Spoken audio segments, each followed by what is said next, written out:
스가랴 8장 1절부터 13절입니다. 만군의 여호와의 말씀이 임하여 이르시되 만군의 여호와가 이같이 말하노라. 내가 시온을 위하여 크게 질투하며 그를 위하여 크게 분노함으로 질투하노라. 여호와가 이같이 말하노라. 내가 시온에 돌아와 예루살렘 가운데 거하리니 예루살렘은 진리의 성읍이라 일컫겠고 만군의 여호와의 산은 성산이라 일컫게 되리라. 만군의 여호와가 이같이 말하노라. 예루살렘 길거리에 늙은 남자들과 늙은 여자들이 다시 앉을 것이라. 다 나이가 많으므로 저마다 손에 지팡이를 잡을 것이요 그 성읍거리에 소년과 소녀들이 가득하여 거기에서 뛰놀리라. 만군의 여호와가 이같이 말하노라. 이 일이 그날에 남은 백성의 눈에는 기이하려니와 내 눈에야 어찌 기이하겠느냐. 만군의 여호와의 말이니라. 만군의 여호와가 이같이 말하노라. 보라, 내가 내 백성을 해가 뜨는 땅과 해가 지는 땅에서부터 구원하여 내고 인도하여다가 예루살렘 가운데 거주하게 하리니 그들은 내 백성이 되고 나는 진리와 공의로 그들의 하나님이 되리라. 만군의 여호와가 이같이 말하노라. 만군의 여호와의 집 곧 성전을 건축하려고 그 지대를 쌓던 날에 있었던 선지자들의 입의 말을 이날에 듣는 너희는 손을 견고히 할지어다. 이날 전에는 사람도 삭슬 얻지 못하였고 짐승도 삭슬 받지 못하였으며 사람이 원수로 말미암아 평안히 출입하지 못하였으니 내가 모든 사람을 풀어 서로 치게 하였느니라.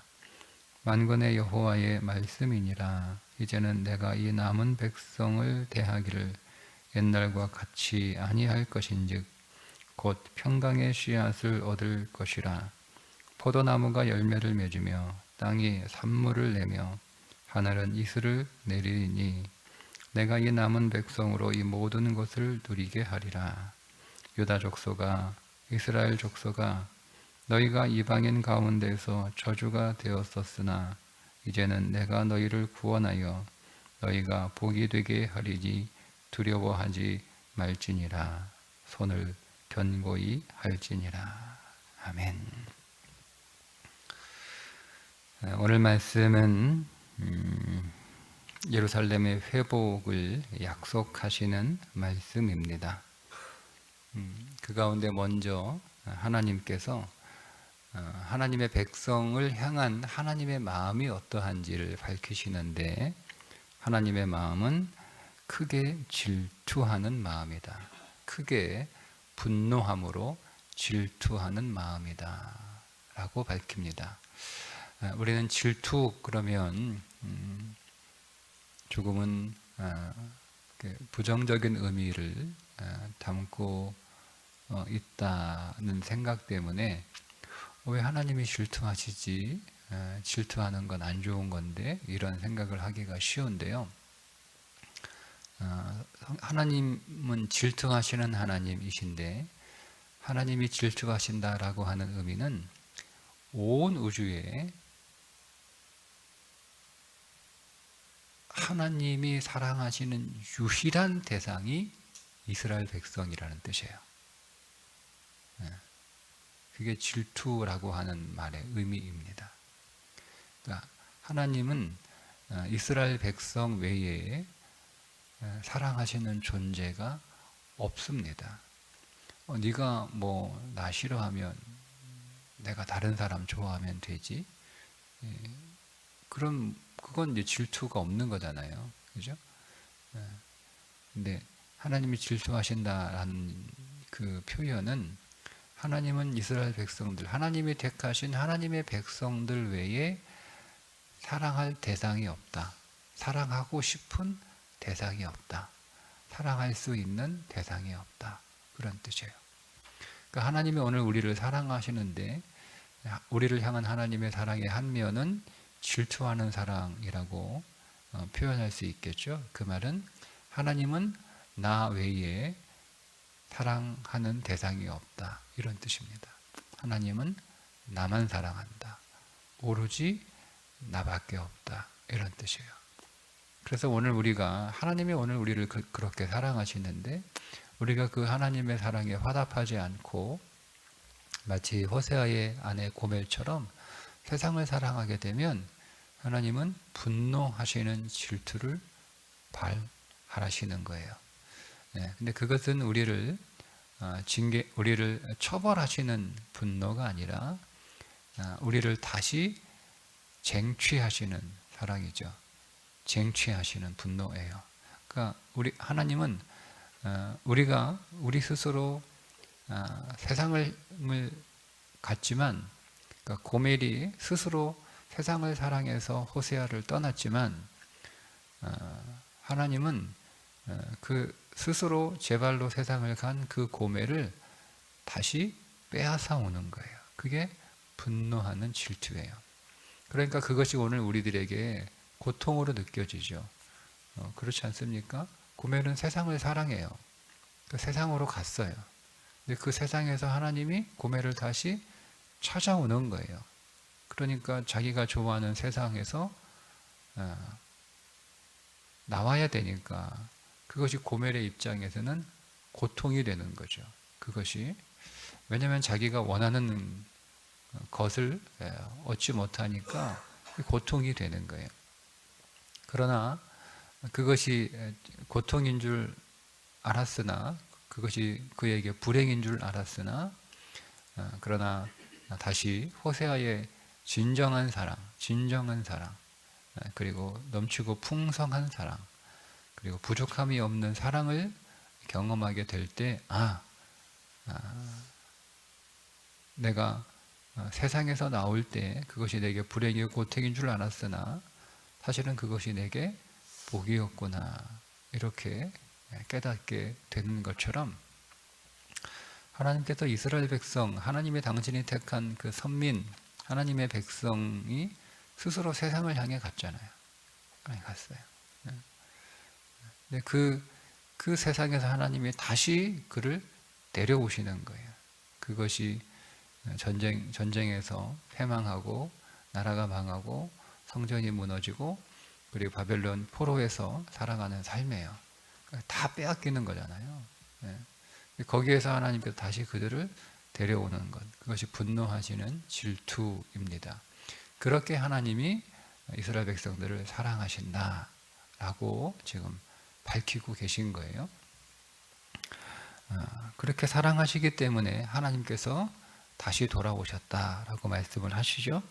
3절에 여호와가 이같이 말하노라, 내가 시온에 돌아와 예루살렘 가운데 거하리니. 하나님이 다시 돌아오십니다. 하나님이 떠나셨죠. 하나님이 성전을 떠나셨어요. 하나님이 예루살렘을 떠나셨어요. 하나님이 백성들을 떠나셨어요. 그러자 나라는 망하고 성전은 무너지게 되고 백성들은 포로가 되어 이방 땅에서 살게 됩니다. 이것이 하나님이 떠난 인생의 결과입니다. 하나님이 동행하지 않으면 그런 삶을 살 수밖에 없습니다. 그리고 나서 하나님께서 다시 돌아오시죠. 하나님이 다시 돌아오시는데 백성들이 무엇을 잘해서 하나님이 돌아오시는 게 아니라 하나님이 돌아오시는 거예요. 그냥 하나님이 돌아오시는 거예요. 그래서 백성들이 스스로 회복이 돼서 하나님이 돌아오시는 것이 아니라 그저 백성들은 깨달을 뿐이에요. 우리가 왜 이런 일을 당하게 되었는가를 깨달을 뿐이에요. 그들이 처음에는 나라가 망하고 성전이 무너지고 바벨론으로 포로 끌려갈 때 하나님이 바벨론 신에 의해서 하나님이 바벨론 신과 싸워 졌다, 이렇게 생각을 했어요. 그런데 그들이 그 땅에서 다시 그 땅에 포로로 함께 끌려간 믿음의 사람들, 그러니까 죄인들만 끌려가는 게 아니라 믿음의 사람들도 같이 가는 거예요. 왜냐하면 믿음의 사람들이 그들 가운데 있어야 그들을 깨닫게 하기 때문에 그렇습니다. 그러니까 모든 고난을 당하는 사람들이 다 하나님 앞에 불의한 사람들은 아닌 거예요. 우리가 그렇게 보면 안 돼요. 포로로 끌려간 이스라엘 백성들 가운데 그 모든 끌려간 사람들이 다 불의한 사람들이었느냐? 그렇지 않습니다. 그들 중에 믿음의 사람들이 있어요. 분명히 믿음의 사람들이 있어요. 하나님 앞에 신실한 사람들이 있어요. 하나님 앞에 의로운 사람들이 그 가운데 있어요. 네, 그들이 범죄해서 끌려가는 것이 아니라 그들을 깨우치고 그들을 깨닫게 하고 그들을 돌이키기 위한 그 일들을 위해서 그 불의한 자들과 같은 고난을 당하는 거예요. 우리가 똑같은 고난을 당한다고 해서 똑같은 건 아니다라는 것을 여러분 우리가 염두에 두어야 됩니다. 자, 그들 가운데 있는 믿음의 사람들에 의해서 하나님의 말씀을 깨우치게 되죠. 그래서 그들이 깨달아요. 아, 우리가 하나님 앞에 범죄했구나. 우리가 불순종했구나. 우리가 하나님을 믿는다라고 하지만 다 껍데기로 믿었구나. 우리가 하나님의 얼굴을 구하는 자들이 아니라 하나님의 손을 구하는, 우리가 하나님을 믿는다라고 하면서 우리 자신을 위하여 하나님을 이용했던 사람들이구나. 이런 것들을 깨닫게 되죠. 그렇게 깨닫게 되었을 때 하나님이 그들을 다시 데리고 돌아와 하나님이 그들 가운데 다시 임재하시는 거예요. 그리고 나서 회복시켜 주는 거예요. 이 순서를 잘 아셔야 되니까 우리가 하나님 앞에 구해야 될 건 우리가 우리 스스로 회복하고 우리가 우리 스스로 우리를 변화시키고 우리가 우리 스스로를 고쳐서 좋은 모습이 되려고 하는 노력을 할 필요는 없어요. 그렇게 할 수도 없고 그렇게 한다는 것 자체가 의미가 없는 거예요. 우리는 단지 깨닫는 거예요. 깨닫는 거예요. 그래서 성령이 우리 가운데 하시는 말씀이 뭐예요? 내가 너에게 가르친 것을 깨닫게 하리라. 이렇게 말씀하시죠. 그러니까 성령은 우리 안에 주께서 주신 그 말씀들을 깨닫게 하시고 기억나게 하시고 그 말씀을 알게 하시는 거예요. 우리는 그걸 깨달을 뿐이죠. 우리가 그렇게 말씀할 때 깨닫게 될 때 하나님이 오늘 우리 가운데 항상 우리 가운데 계시니까 우리 가운데 다시 우리와 동행하시고 우리 가운데 거하셔서 우리를 하나님이 회복시켜 주시는 거예요. 우리 안에 성령이 회복시켜 주셔서 성령의 나를 변화시켜 주시고 성령의 나를 고쳐 주시고 성령의 나를 새롭게 하시는 것이다. 그렇게 이제 하나님께서 돌아와 하나님의 백성들 가운데 거하는데, 자, 그렇게 거하게 되니까, 자, 첫 번째 존재가 달라집니다. 자, 어떻게 달라지죠? 성읍, 성산이라고 불리게 됩니다. 거룩한 도시, 거룩한 산이라고 불리게 됩니다. 여러분, 이스라엘가 전쟁에서 나라가 망하고 성전이 무너진 그곳을 더 이상 거룩한 곳이라 불릴 수 없는 곳이에요. 완전히 폐허가 됐잖아요. 완전히 망했잖아요. 그 황폐하게 됐어요. 정말 흉하게 됐어요. 사람들이 지나갈 때마다 고개를 흔들 정도로 그렇게 흉한 곳이 됐단 말이에요. 근데 하나님이 다시 돌아오시니까 그것이 뭐가 돼요? 성읍, 성산이 됩니다. 그러니까 존재가 바뀌는 거예요. 그러니까 우리의 존재를 자꾸 우리는 세상 사람들처럼 우리가 그들의 어떤 소유, 아니면 그들의 어떤 직업, 그들의 어떤 삶의 살림살이 이런 거 가지고 자기의 존재를 높여가려고 하는데요. 아무런 의미 없는 거예요. 정말 사람이라고 하는 존재는 언제 그 사람이 가장 존귀한 존재가 되느냐? 그리스도가 우리 가운데 오실 때 가장 존귀한 존재가 되는 거예요. 그러면 우리는 이미 그리스도가 우리 안에 오셔서 내주하고 계시기 때문에 우리 자신이 거룩한 존재가 된 거죠. 오늘 우리가 자신이 성읍이요, 우리 자신이 성산이라고 하는 그 믿음의 눈을 우리가 열어서 볼 수 있어야 됩니다. 그 이전까지는 우리도 똑같이 세상 사람들처럼 우리의 소유나 우리의 직업이나 이런 것들 가지고 우리의 살림살이 가지고 우리의 존재를 사람 평가를 했어요.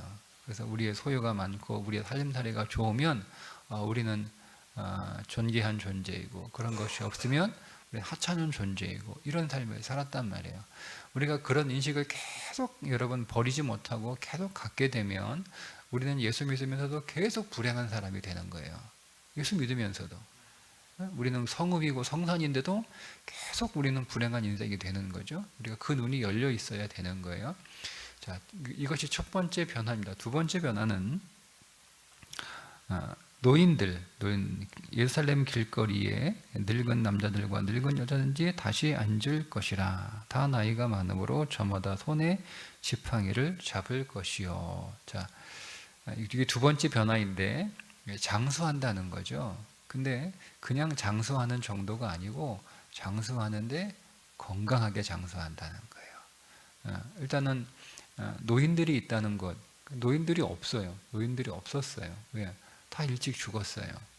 고생하니까, 힘드니까, 어려우니까. 생명의 연수가 짧았어요. 그런데 이제 그리스도가 오시니까, 하나님이 오시니까 생명이 오시는 거잖아요. 그러니까 생명이 오시니까 우리의 생명이 길어지는 거예요. 그런데 여러분, 우리의 생명이 단순히 길어지기만 하면, 지금 우리 한국 사회가 그렇잖아요. 그렇죠? 복지가 따라가지 않는 장수는 그것이 복이 되지 않잖아요. 오히려 재앙입니다. 그러니까 오래 사는데 방에만 누워 있으면 어떻게 되는 거예요? 오래 사는데 방에만 누워 있어요. 그거는 복이라고 할 수 없죠. 근데 오늘 보세요. 노인들이 어디에 있어요? 예루살렘 길거리에 있다. 이 길거리가 그냥 이렇게 그런 길거리 뜻이 아니고요. 사람들이 많이 왕래하는 곳에 노인들이 있다는. 그러니까 나이가 들어도 집안에만 이렇게 밖에도 출입 못하고 집안에만 있는 그런 장소가 아니고, 나이가 들었어도 밖에 나와서 활발하게 움직일 수 있고 사람들하고 어울리고 할 수 있는 그런 장소라는 거예요. 이 길거리가 그냥 길거리가 아니고 막 사람들이 많이 왕래하는, 활기가 있고 일을 하는 그런 곳이라는 뜻입니다. 자, 그런데 두 번째, 이 노인들이 저마다 손에 지팡이를 쥐고 있어요. 무슨 얘기죠? 그러니까 우리가 지팡이 짚고 있으니까 노인들이 지팡이 없이 다녀야 되는데, 그런 지팡이가 짚고 있으니까 아이고 힘이 없구나, 우리가 이렇게 표현되는데, 그러니까 이건 우리의 사고 방식이고, 성경의 사고 방식은 지팡이를 그러니까 혼자 걸어 다닐 수 있다는 뜻이에요. 누가 부축하지 않고 누구의 도움을 받지 않고도 혼자 걸어 다닐 수 있다라는 거예요. 그러니까 노인이 돼서 오래 사는데 집안에만 있는 게 아니라 밖에 나와서 막 사람들하고 어울리고 돌아다닐 수 있는데, 누가 꼭 부축해줘야 그렇게 하는 게 아니라 스스로 혼자 지팡이라도 짚고 그렇게 다닐 수 있을 만큼 건강과 장수의 복을 하나님이 주신다는 거예요. 이 말은 단순히 오래 산다, 건강한다 그 뜻이 아니고요. 말씀드린 것처럼 생명이 회복되는 거예요. 자, 우리의 존재가 회복이 되고, 두 번째, 생명이 회복이 돼요. 생명이 회복이 돼요. 우리 안에. 하나님이 오늘 우리 가운데 임재하시고 우리 가운데 거하실 때 우리 안에 우리의 존재가 달라지고 우리의 생명이 회복이 돼서 그 생명이 강한 생명력이 되는 거예요. 역이 되는 거예요. 그래서 오늘 우리의 주변은 우리의 삶의 환경은 늙음이지만, 우리의 주변의 삶의 환경은 늙음이 될 수 있죠. 늙음이지만, 그러나 그 안에 살고 있는 나는 항상 생명으로 살아갈 수 있게 된다라는 거예요. 세 번째 변화가 뭐냐면 소망입니다. 자, 세 번째 변화, 자, 다시 이렇게 얘기합니다. 5절에 그 성읍거리에 소년과 소녀들이 가득하며 거기에서 뛰놀리라. 그러니까 애들이 많은 거예요. 애들이 많은 거예요. 애들이 많은. 자, 애들이 많다는 얘기는 무슨 뜻이에요? 소망이 있다는 거, 소망이 있다. 다른 교회들이 우리 교회 부러워하는 이유 가운데 하나가 우리 교회 애들이 많다는 거예요. 그러니까 제일교회는 미래가 있다는 거죠. 소망이 있다는 거죠. 왜냐하면 아이들이 없는 교회는 이제 기성세대가 나이 들고 다 돌아가시면 이제 없는 거예요. 자연적으로 사라지는 거잖아요. 왜? 애들이 없으니까. 교회를 이어받을 애들이 없으니까 자연적으로 소멸되는 거예요. 근데 우리 교회는 아이들이 있으니까 소망이 있는 거죠. 미래가 있는 거죠. 그 뜻이에요. 소망이 있는 거죠. 미래가 있는 거죠. 그러니까 하나님이 오늘 우리 가운데 임재하시면 나타나는 세 가지 결과. 첫째, 우리의 존재가 달라지고 우리에게 생명이 있고 우리에게 미래가 있는 거예요. 이게 하나님이 임재. 즉 반대로 하나님이 우리 가운데 떠나시면 어떻게 되는 거예요? 우리는 하찮고 초라해지는 인생이 되는 거예요. 하나님이 우리를 떠나시면 우리는 어떻게 되는 거죠? 우리 안은 생명이 사라지는 거예요. 생명력이 떨어져요. 세 번째, 우리에게는 소망이 사라지는 거예요. 이것들을 회복하신다라고 하는 거죠. 근데 여러분, 이것은 사람이 스스로 할 수 있는 일이 아닌 거예요. 그러니까 아무리 생각을 해도 이스라엘은 불가능한 일이다라고 생각을 했어요. 그래서 이렇게 말하죠. 그 일이 6절에 그 일이 남은 백성의 눈에는 기이하려니와 내 눈에야 어찌 기이하겠느냐.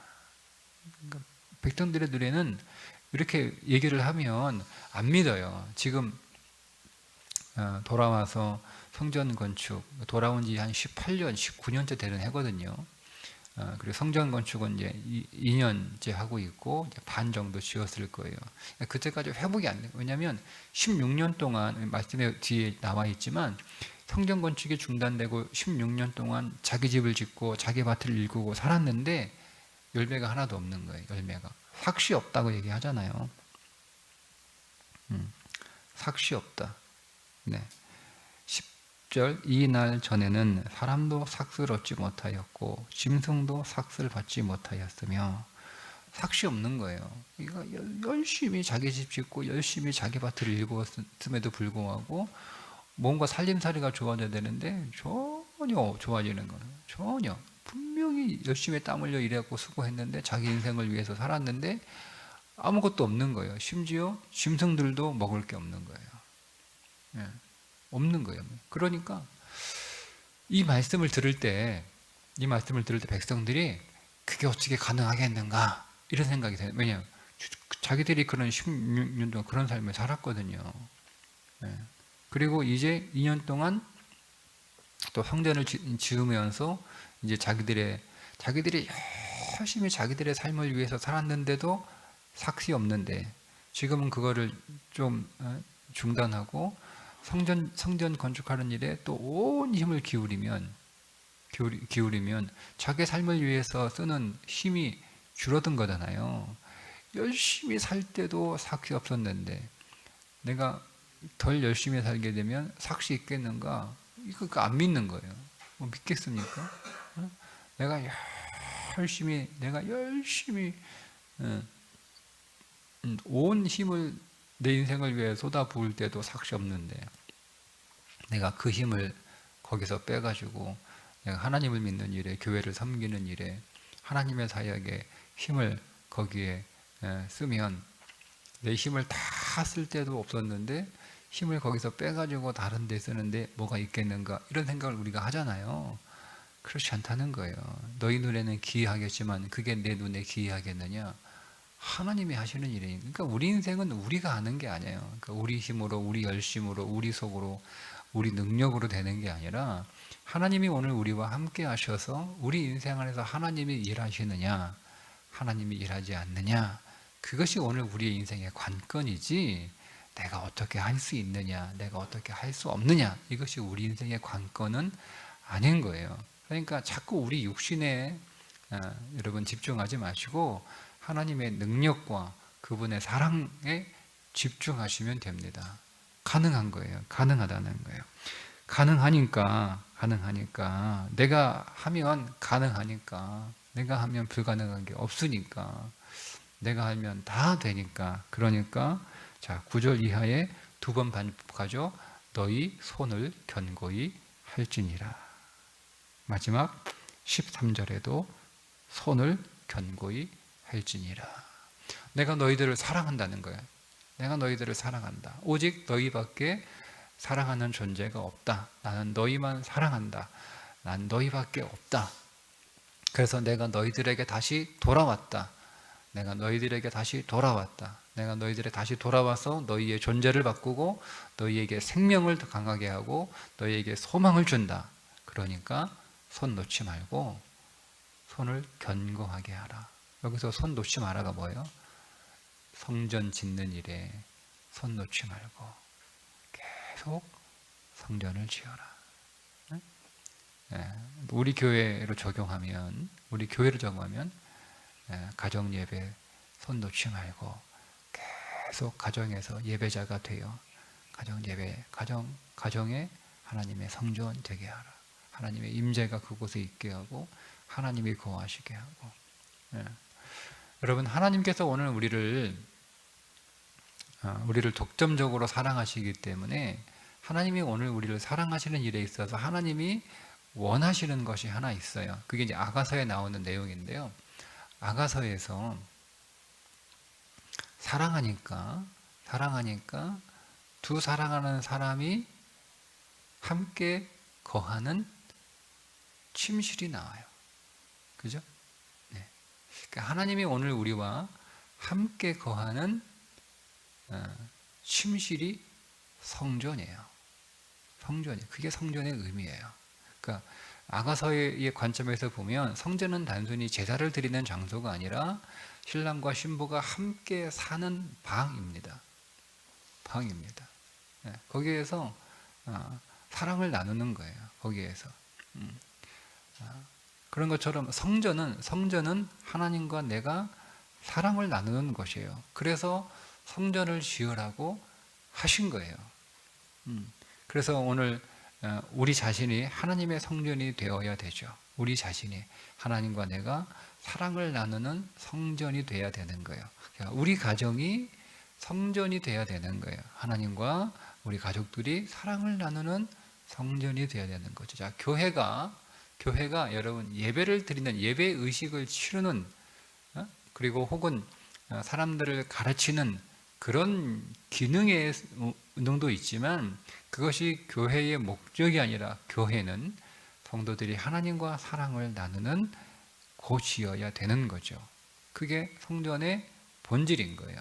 그러니까 제사의 본질은 뭐예요? 제사의 본질은 하나님과 사랑을 나눌 수 없는 자들이 죄 때문에 하나님과 사랑을 나눌 수 없어서 그 죄를 처리하고 하나님과 사랑을 나누는 지성소 안으로 들어가는 거예요. 그게 목적이에요. 그러니까 제사의 본래 목적은 죄를 처리하는 게 아니에요. 제사의 본래 목적은 하나님과 사랑의 관계 안으로 들어가기 위해서 그 사랑의 관계의 걸림돌이 되는 죄를 처리하는 것이지, 예배가, 제사가 죄 처리가 목적이 아니란 말입니다. 하나님과 사랑을 나누는 그 사랑의 지성소 안으로 들어가는 거예요. 그래서 하나님과 사랑을 나누는 것이 제사의 목적이었던 것처럼 우리의 예배의 목적도 그거예요. 그러니까 예배의 목적은 예배 의식이 아니에요. 내가 교회 왔다, 교회 와서 예배를 드렸다, 이게 여러분 우리 교회의 목적이 아니란 말이에요. 우리가 예배 드리는 목적도 그게 아니에요. 예배 드리는 목적도 그게 아니에요. 그러면 이렇게 설명을 해드릴게요.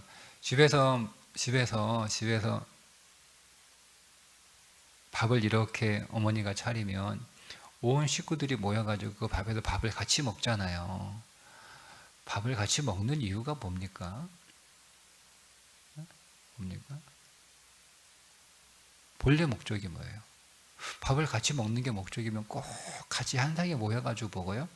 그냥 밥 차려놓으면 밥 차려놨으니까 뭐 알아서 먹어라 하고, 그럼 준비되는 대로 아버지 와서 다 밥 먹고 나가시고, 딸은 아이고 그러니까 자기 밥 가지고 자기 반찬 가지고 들어가서 집 안에서 먹고, 그래도 밥 먹는 거잖아요. 근데 그렇게 하지 않잖아요. 뭐 지금은 어떤지 모르겠으나 그래도 기본적으로 같은 상에서 밥은 온 식구가 같이 먹는 게 그냥 기본적인 이게 생각이잖아요. 그죠? 그건 뭐예요?